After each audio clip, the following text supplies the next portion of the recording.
Congolaises, Congolais, chers compatriotes, il y a 6 ans, je prenais congé de mes responsabilités en tant que président de la République, chef de l'État.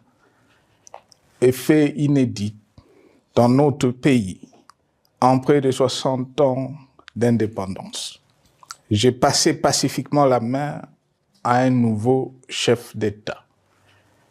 Depuis lors, je m'étais imposé un strict devoir de réserve, y compris quand j'ai fait l'objet, directement ou par mes proches interposés, de provocations, de déni de droit, d'humiliation, d'imputations dommageables et d'autres multiples atteintes à ma dignité. D'abord, parce que je suis convaincu que le temps est le meilleur allié de la vérité, un antidote lent mais puissant contre le venin du mensonge et de la délation. Mais aussi et surtout, parce qu'agir autrement aurait fait le jeu de ceux qui, par cette campagne odieuse, cherchaient à détourner l'attention de notre peuple de leur incapacité, aujourd'hui avérée, à répondre à ses attentes et aspirations. J'ai enfin décidé de briser ce long silence, de sortir de ma réserve et de m'adresser à vous parce que l'enjeu est de taille. Il est même existentiel. Non pas pour ma famille politique ou biologique, moins encore pour ma modeste personne, mais plutôt pour la nation congolaise et pour l'avenir de notre cher et beau pays. J'ai décidé de briser le silence parce qu'au vu de la situation que traverse notre pays, continuer à me taire m'aurait rendu poursuivable devant le tribunal de l'histoire pour non-assistance à plus de 100 millions de compatriotes en danger. Je saisis cette opportunité pour partager avec vous mes réflexions et participer ainsi à la recherche de la solution à la crise que traverse notre pays, la République démocratique du Congo, terre de nos ancêtres, car il est gravement malade et son pronostic vital engagé. Mieux que quiconque, vous en êtes conscient, car vous en faites quotidiennement les frais dans votre chair et vous en payez le prix. Mes chers compatriotes, vu l'importance stratégique de notre pays et le rôle qu'il est appelé à jouer, j'avais, de l'avènement au pouvoir du chef de l'État actuel, conclu avec lui un accord donnant naissance à la coalition entre nos forces politiques respectives. À propos de cet accord, beaucoup de contre-vérités ont été dites, y compris, fort malheureusement, par celui qui est censé connaître la vérité, parce qu'en étant l'un de 2 principaux signataires. En attendant qu'au moment opportun, la vérité soit rétablie, preuve irréfutable à l'appui, permettez-moi pour l'instant d'affirmer qu'en ce qui me concerne, la conclusion de cet accord n'avait pour seule motivation que l'intérêt supérieur de la nation. Par cet accord de mutualisation de forces, j'entendais en effet permettre à mon successeur d'exercer dans la direction des affaires de l'État plus de pouvoir effectif que ce que la faible représentation de sa famille politique au sein de la nouvelle Assemblée nationale était en droit de lui conférer. Je voulais par ailleurs faciliter le fonctionnement harmonieux des institutions et éviter à la nation, comme à notre jeune démocratie, d'éventuelles crises politiques qui leur auraient été fatales. Cette première alternance pacifique et civilisée à la tête du pays avait suscité d'autant plus d'espoir qu'en janvier 2019, notre pays s'est trouvé en bien meilleur état qu'au moment de ma propre accession à la magistrature suprême en janvier 2001. Alors que j'avais trouvé un pays au bord de l'implosion, miné par une longue dictature et des guerres, sans institutions républicaines, économiquement en faillite et socialement déchiré. Bref, un pays dont l'incertitude de lendemain menaçait la stabilité de toute la région. Le 24 janvier 2019, j'avais en effet légué un bien meilleur héritage à mon successeur, à savoir un pays réunifié, largement pacifié et dont les limites territoriales correspondaient exactement à celles qu'elles étaient au 30 juin 1960. Une nation reconstituée, réconciliée et fière de sa diversité. Un État doté d'une constitution progressiste et des institutions fonctionnant harmonieusement. Une économie dynamique et résiliente et débarrassée du fardeau de la dette hérité de régimes antérieurs, du fait de multiples réformes structurelles engagées. Une armée nationale républicaine de plus en plus professionnelle et capable de relever le défi de la défense de l'intégrité du territoire national. Une démocratie en constante consolidation, avec notamment l'organisation sur fonds propres d'un troisième cycle électoral. Le cœur serré, je constate qu'à peine 6 ans après, ce bel héritage en indivision, légué à l'ensemble de notre peuple, a été complètement dilapidé par celui qui en avait reçu la garde. Que notre pays offre un spectacle de plus désolant et qu'il suscite d'autant plus de désespoir au sein de notre peuple et de pitié et de moquerie à travers le monde, que l'inconscience de ses dirigeants ne permet aucun espoir de redressement. Cette détérioration rapide de la situation générale du pays est principalement due à l'iverse du pouvoir sans limite. Le nouveau dirigeant s'illustre en effet par une série de remises en cause, reniements et violations intentionnelles de la Constitution, avec en toile de fond la volonté irrésistible de concentrer tout le pouvoir entre les mains d'un seul homme au mépris du pacte qui cimentait la cohésion de notre peuple. Le premier acte de remise en question de ce pacte républicain, véritable socle de stabilité et de cohésion nationale, a consisté à violer délibérément la Constitution et les lois pertinentes lors du premier remaniement de la Cour constitutionnelle par le président de la République. La violation de ce texte juridique, fondement de tout état de droit, pour de simples raisons de confort politique est devenu, depuis lors, une marque distinctive de la gouvernance de notre pays.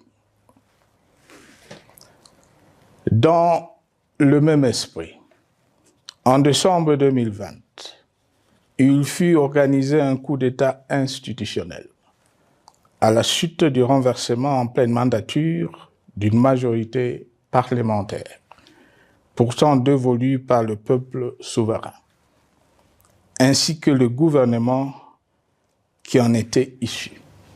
S'en sont ainsi suivis la nomination illégale de membres de la Commission électorale nationale indépendante, ainsi que le simulacre des élections de décembre 2023, organisé en violation du cadre juridique et de normes internationales pertinentes, qui, par une ampleur sans précédent de la fraude, ont amplifié l'illégitimité des institutions et de leurs animateurs. Le coup de grâce a été donné par l'annonce du projet de changement de la Constitution, un projet dont la réalisation liquiderait totalement le consensus national de Sun City. Les conséquences négatives de cette gouvernance non orthodoxe sont pour le moins stupéfiantes. Le pays est ainsi devenu un espace de non-droit. La République a cessé d'être démocratique et la volonté du chef de l'État tient désormais lieu de loi suprême, supplantant la Constitution et les lois. En revanche, érigé en politique du gouvernement, le populisme et la démagogie, le mensonge et l'arrogance, la discrimination et la stigmatisation de certaines composantes de notre peuple, l'institutionnalisation du tribalisme et du népotisme, l'opposition de communautés nationales les unes aux autres, le discours de haine et l'injustice ainsi que l'impunité ont d'autant plus aisément détruit la cohésion nationale et le vivre ensemble que l'opulence outrancière et le non-respect de la parole donnée sont les maîtres mots de la classe politique au pouvoir. Ce qui a rendu le pays fragile et donc vulnérable. Plus grave, le repli identitaire, dangereux pour l'édification de toute nation, a refait surface, avec ses vieux démons dont l'intolérance et la division est circonstance aggravante. Cela est non seulement toléré et impuni, mais aussi et surtout véhiculé et financé par les tenants du pouvoir. Face à cette dérive, le Parlement a abdiqué de sa mission constitutionnelle de contre-pouvoir. Il a ainsi cessé d'être le temple de la démocratie, le lieu par excellence de l'expression législative et la volonté du souverain primaire, pour ne plus être qu'une chambre d'enregistrement de la volonté d'une seule personne.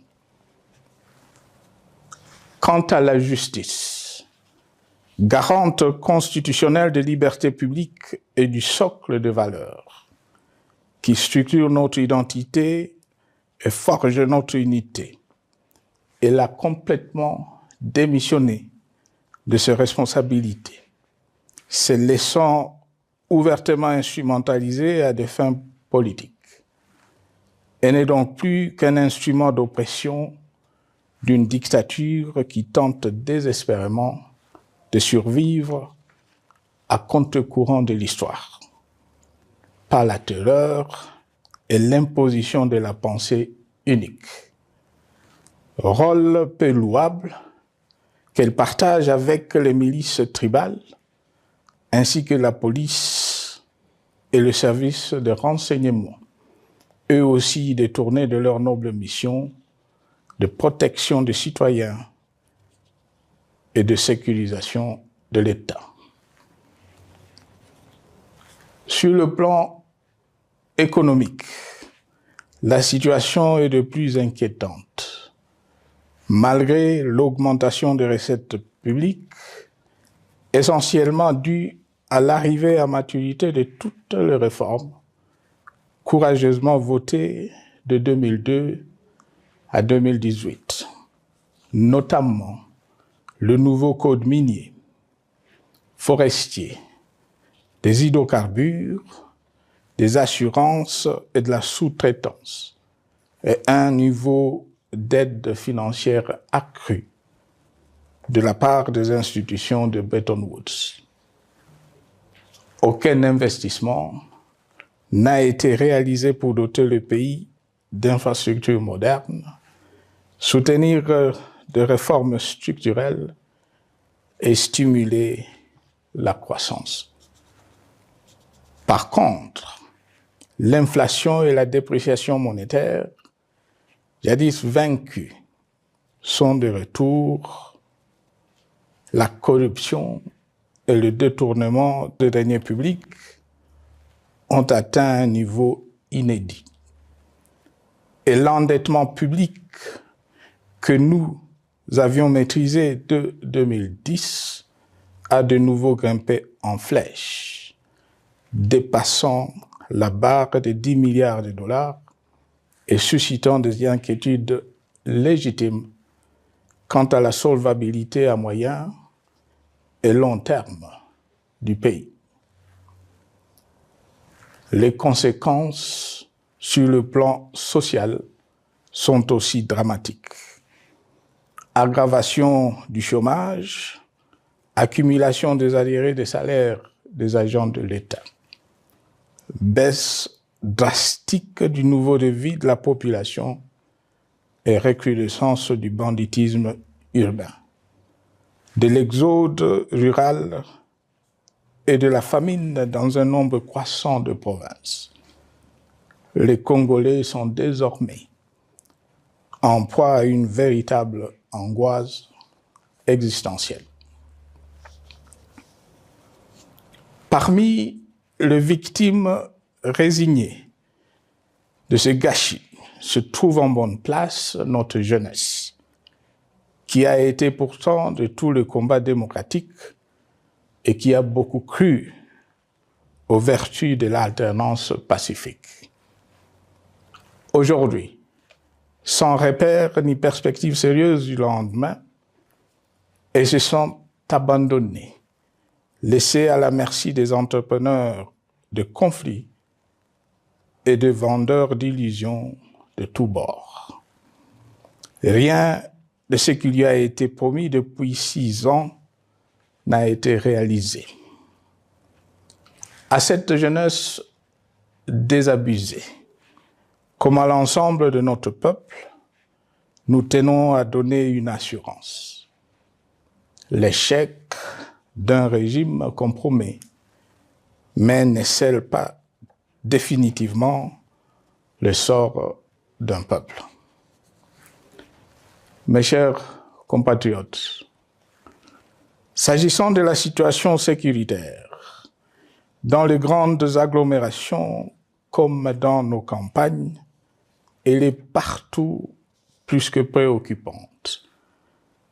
C'est le cas notamment au nord Kivu, au sud Kivu, en Ituri, au Maniema, au Tanganyika, au Katanga et au Mai-Ndombe, province pourtant voisine de Kinshasa, capitale du pays et siège des institutions. Le sang de nos compatriotes civils et militaires, valeureux officiers et soldats des rangs, mais aussi députés, éminents membres de la société civile ou de partis politiques, a ainsi abondamment et gratuitement coulé.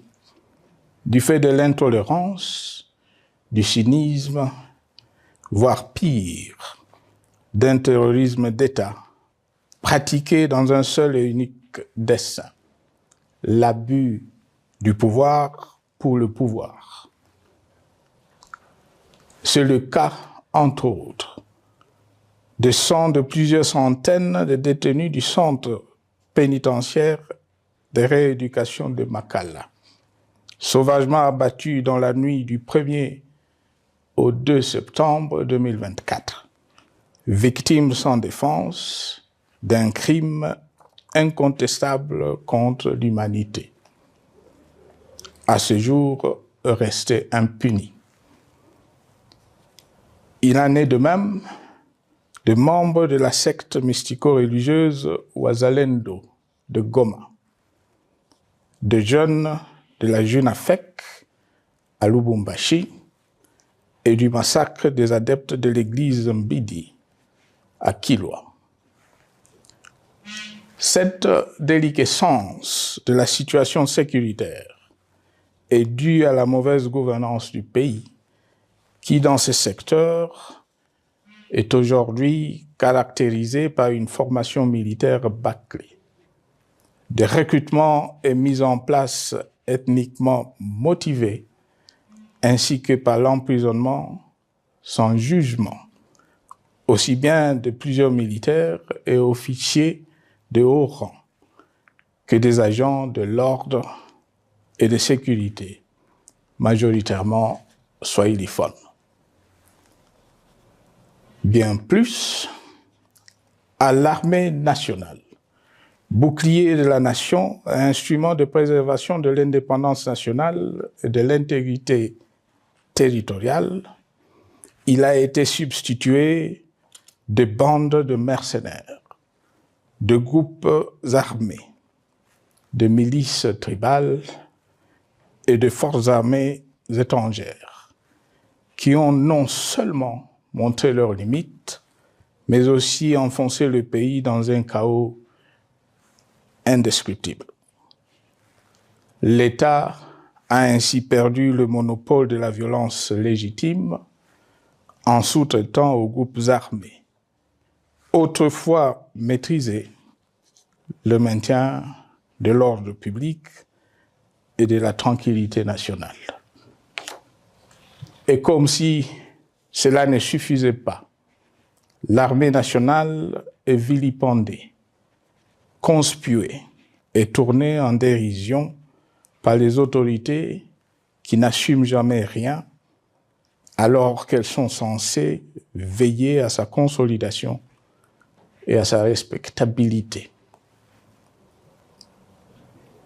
Pour les avoir formés, commandés et conduits au front, je connais nos soldats, boucs émissaires aujourd'hui de toutes les contre-performances enregistrées sur les champs de bataille. Ils ne sont pourtant pas intrinsèquement moins bons, moins nationalistes et moins loyaux. Ce qui a changé entre-temps, c'est la qualité du commandement et de leur prise en charge. Au niveau régional, le gouvernement a levé l'option désastreuse de se détourner de deux principaux instruments internationaux qui étaient à la base de l'architecture régionale de paix et de sécurité, laquelle avait permis la stabilité régionale que le président actuel avait trouvée lors de son accession au pouvoir, à savoir le pacte sur la sécurité, la stabilité et le développement dans la région de Grand Lac et l'accord cadre pour la paix, la sécurité et la coopération pour la République démocratique du Congo et la région. Plus grave encore, en faisant de forces négatives, les FDLR, ainsi que des centaines de groupes armés congolais, des supplétifs des forces armées de la République démocratique du Congo, le gouvernement a ouvert la voie à la régionalisation du conflit, avec des conséquences inévitables sur la stabilité de la région. Mes chers compatriotes, alors que sur le plan institutionnel, politique, économique et social, les fondamentaux avaient été établis et que le pays avait été placé sur la rampe de lancement, prêt à décoller. Nous voici, hélas, en un temps record, soit 6 ans, de nouveau à la case départ. Seul d'un État failli, divisé, désintégré, au bord de l'implosion, inscrit en bonne place au palmarès de pays pauvres, le plus corrompu et très endetté. En atteste tout le rapport tant du Conseil de sécurité des Nations Unies que ceux sur l'indice de développement humain et sur la pauvreté. La crise qui déchire notre pays est donc profonde et multidimensionnelle. Sa solution doit être nécessairement globale. Toute autre approche n'a donc aucune chance de conduire à une paix durable. Bien plus, le Congo est intemporel.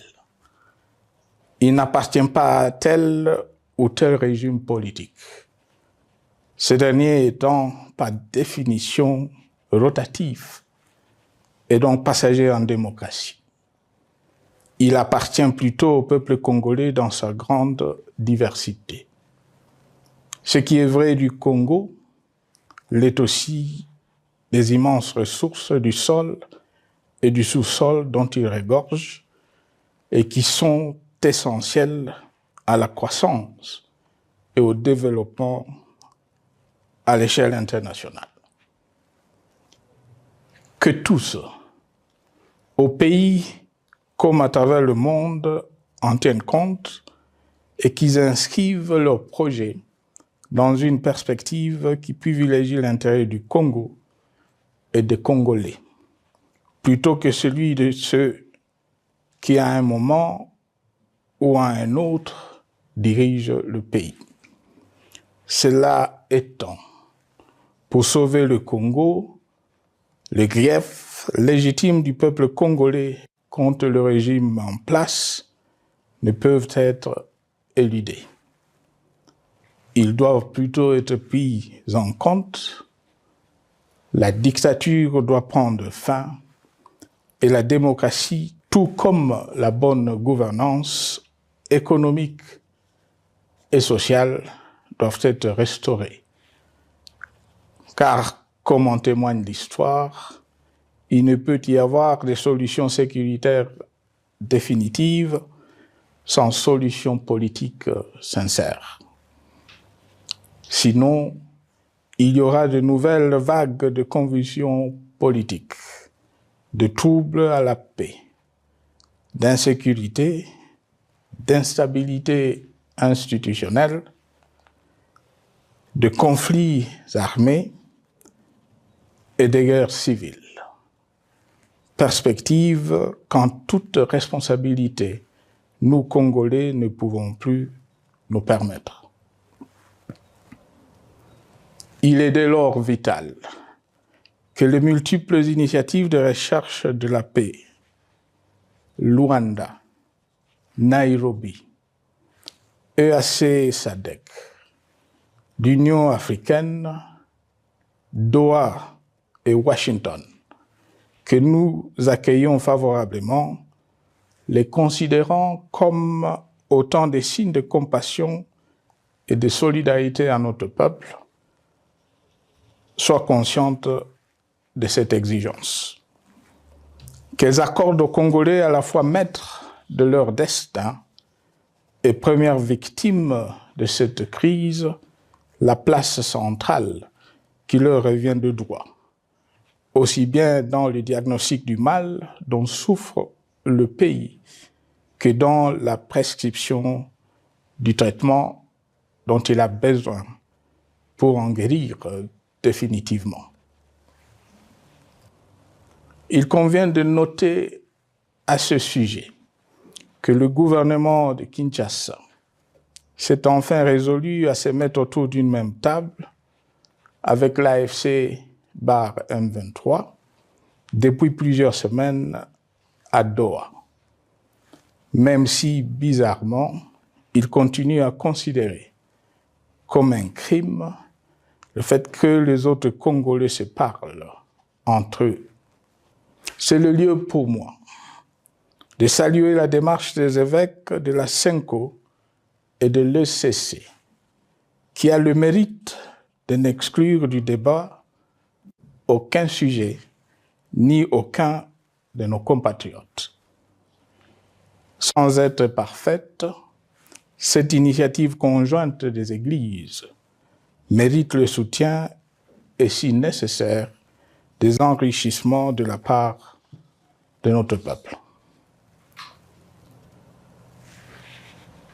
Mes chers compatriotes, une fois n'étant pas coutume, il convient de dénoncer la falsification de l'histoire par ceux dont le jeu pervers dans l'opposition naguère, comme aujourd'hui au pouvoir, a consisté et consiste encore à calomnier, à diffamer, à diaboliser et à diviser pour gagner et régner, à se défausser sur les autres pour justifier leur contre-performance, quelles qu'en soient les conséquences sur la cohésion nationale ou en termes de vies humaines injustement brisées ou perdues.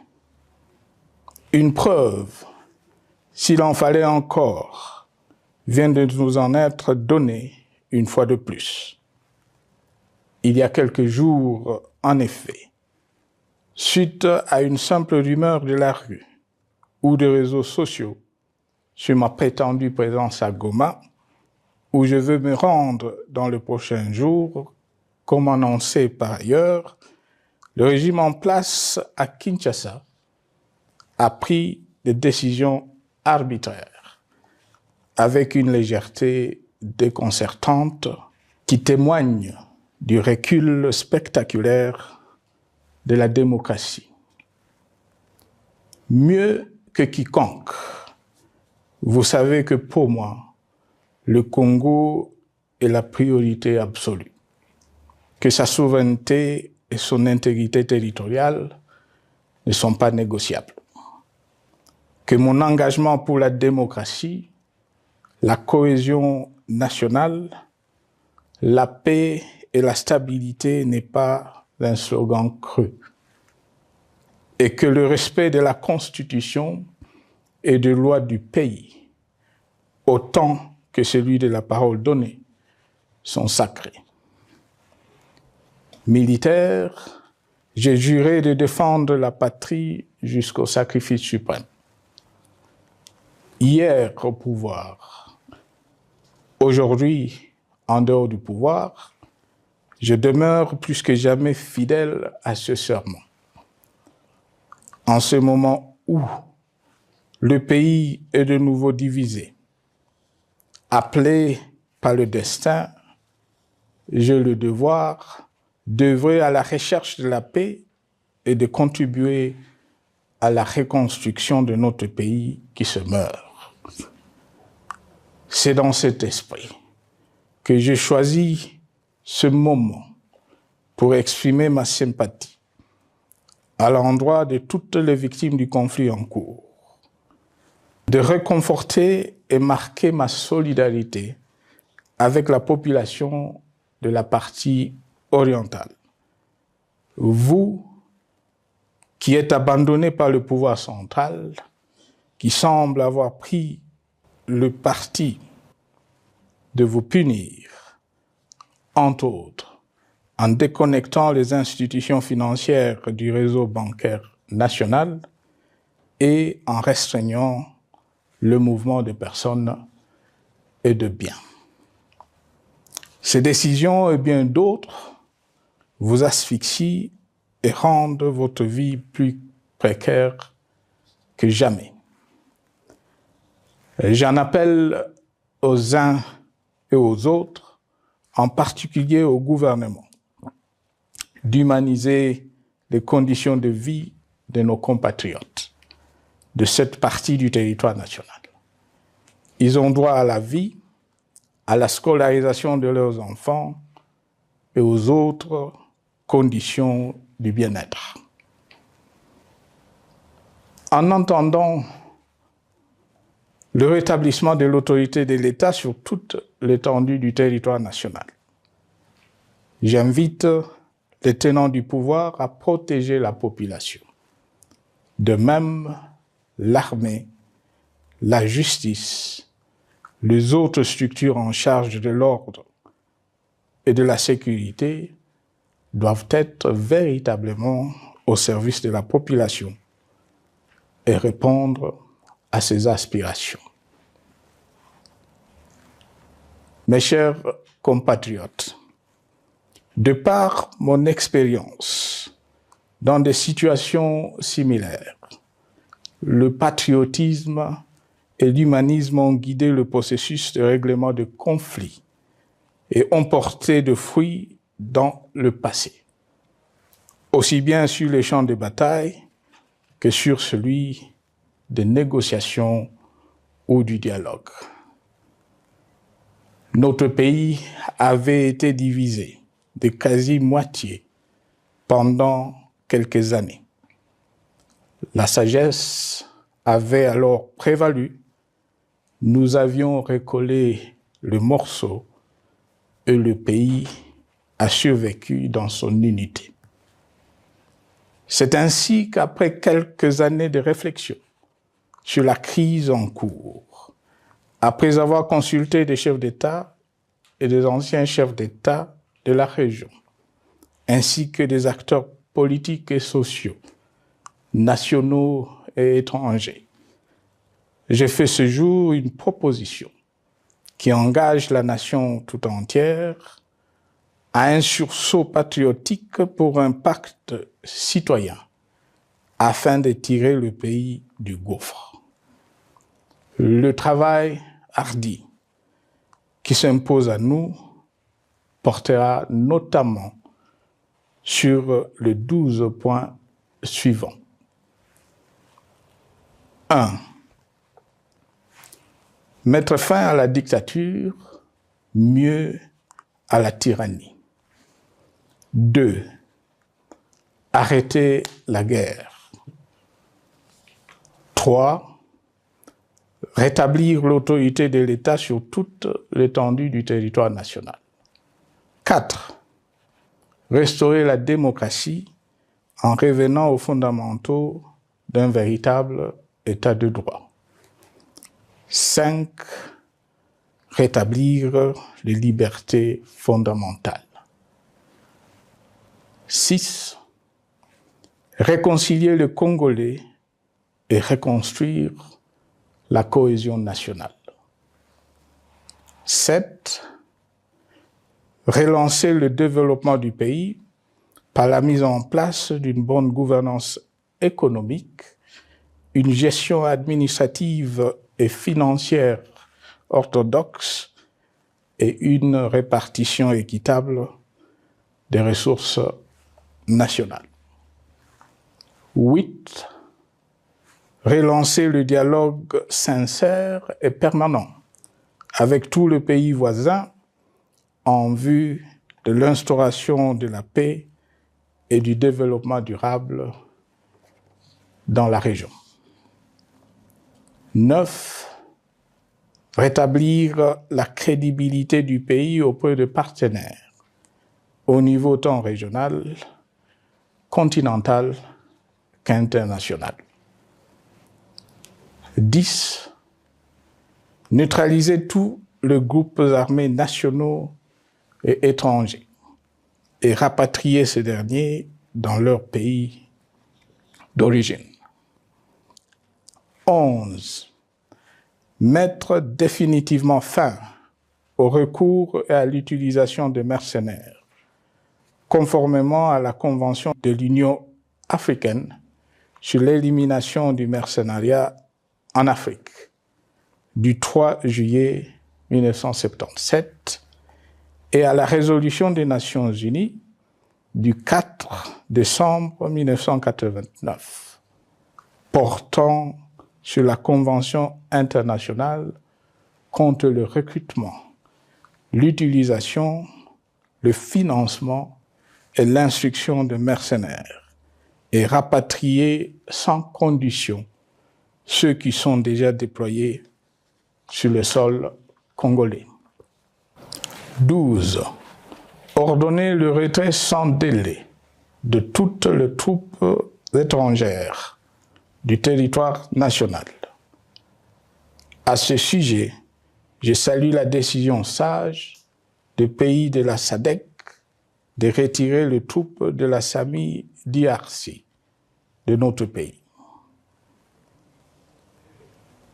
Vu l'immensité de la tâche ainsi décrite, je lance un appel solennel à tous les Congolais, sans distinction de sexe, d'ethnie, d'âge, de classe sociale, de zone géographique ou d'appartenance politique, qui aiment passionnément le Congo, qui sont prêts à tous les sacrifices, qui adhèrent sans réserve au pacte républicain de Sun City et qui tiennent au respect de la Constitution du 18 février 2006 à s'unir autour de ces objectifs.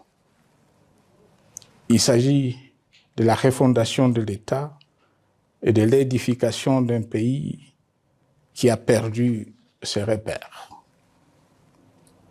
Mobilisons-nous et mettons à profit tous les moyens à notre disposition pour restaurer l'unité nationale, sauver le Congo et préserver son indépendance. Car l'Afrique et le monde nous regardent. Mes chers compatriotes, le Congo vaut mieux que la caricature qu'en donnent ses dirigeants actuels. Le Congo mérite mieux que cette politique extérieure faite de jérémiades et de mendicité. J'ai donc la ferme conviction que le peuple congolais est capable, aujourd'hui comme en 1960, de vaincre le démon de la division, qu'il est capable aujourd'hui, comme au cours de la décennie 90, de vaincre la tyrannie et la tentation du pouvoir absolu. Qu'il est capable aujourd'hui, comme en 2003, de prendre le dessus sur ce qui nous divise et de mettre fin à la violence armée qui oppose ses enfants. Pour y parvenir, chacun doit jouer sa partition. Je m'engage à jouer la mienne. Que Dieu bénisse la République démocratique du Congo, qu'il bénisse individuellement chacun de vous. Je vous remercie.